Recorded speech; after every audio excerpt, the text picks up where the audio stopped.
সজনে ডাঁটাগুলোকে এইভাবে আমি সেদ্ধ করে নিয়েছি, তারপর স্ট্রেনারে জল ঝরিয়ে নিলাম। তো অবশ্যই কড়াইতে তেল দিয়ে সজনে ডাঁটাগুলোকে, সরষের তেলের মধ্যে সজনে ডাঁটাগুলোকে দিয়ে ভালো করে ভেজে নেব। ভালো করে না ভাজলে সজনে ডাঁটা থেকে একটা সবুজ গন্ধ বেরোয় বা কষাটে ভাব লাগে। তো সেই কষাটে ভাবটাকে দূর করার জন্য কিন্তু ভালো করে ভেজে নিতে হবে। গ্যাসের ফ্লেমকে একেবারে লো করেই ভাজতে হবে, নাহলে আবার উপরের অংশটা পুড়ে যাবে। তো এই যে দেখো আমি এইভাবেই ভেজে নিয়েছি। সবুজ অংশটা যখন দেখবে একটু লালচে হয়ে এসছে তখন নামিয়ে নিতে হবে।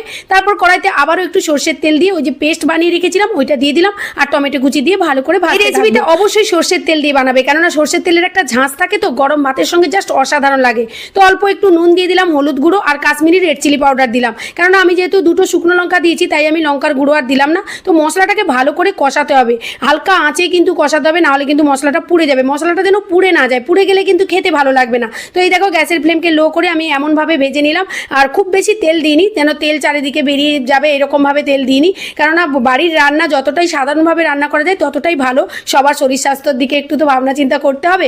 আর শুকনো লঙ্কাটা অ্যাভয়েড করতে পারো, যদি কারো প্রবলেম থাকে কাঁচা লঙ্কা দিতে পারো, তবে দিলে কিন্তু টেস্ট দারুণ লাগে। তো এই যে দেখো আমি ভাজা সজনে ডাঁটাগুলোকে মশলার মধ্যে দিয়ে একটু ভালো করে ভেজে নিলাম। গ্যাসের ফ্লেমকে কিন্তু একেবারেই লো করে রাখবে। তো এইভাবে নাড়তে চাড়তে যখন দেখবে যে বেশ সুন্দরভাবে জল শুকিয়ে গেছে, মশলা থেকে খুব সুন্দর একটা স্মেল বেরোবে।